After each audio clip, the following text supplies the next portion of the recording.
Here we have the one-handed configuration for racing games. In this case, we're going to be playing Forza Horizon 5, but we have it in one hand so we can keep one hand free. We can use the stick for steering. We have our trigger for movement. We can also adjust the camera with our right bumper. We have a full XYB, which you can use that for menus and pressing alongside the stick. We then on the back, we have a one button here. This is going to be used for the left trigger or decelerate reverse. We also have down here the A button, which can be easily accessed while using to be used for handbrake turns and such. So we can get started and get going with it. So you can see that it's very, very easy to get used to. And you can use whether I want to do a full deceleration while driving, or if I want to do like handbrake turns or anything like that. It's very, very easy to do.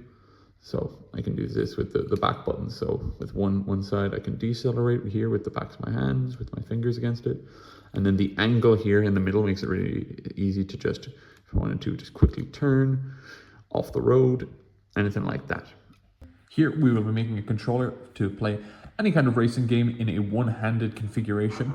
So for what we're going to need is a power cube, a analog cube, can be left or right, you can remap them for whatever use case, an Xbox module, an XYIB trigger module, 2 1 buttons, and then the rest are just covers and plugs for any exposed male or female faces.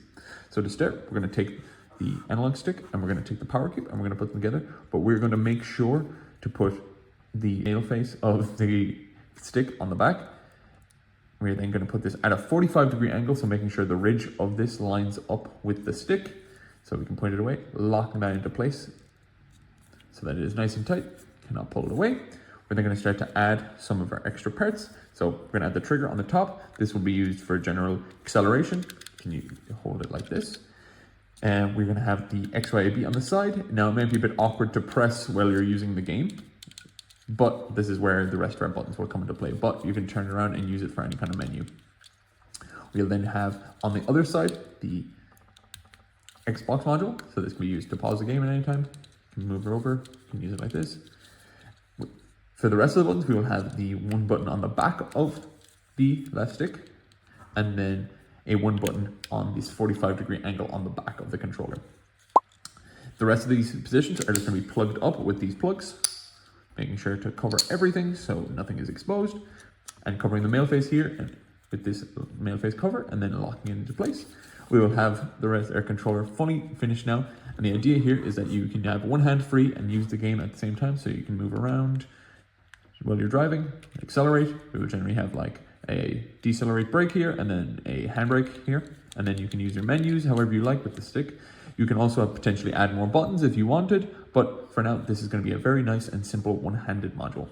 Today we will be remapping this one-handed configuration for use with Forza Horizon 5, so we will be remapping one of the buttons, and to do so we will need to connect it via a charger.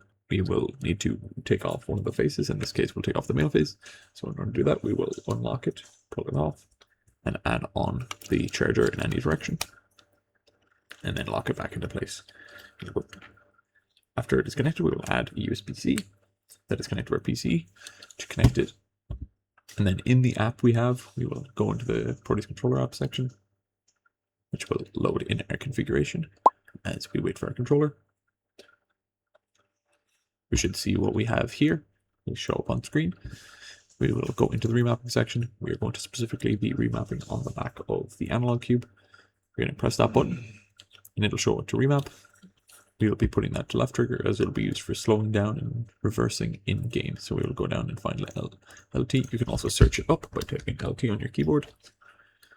And that will do it. Every other button should be mapped correctly. We have a second one button that should be mapped to our A button. And this is correct as it'll be used for handbrake turns and such. And that is how to remap your controller for Forza Horizon 5.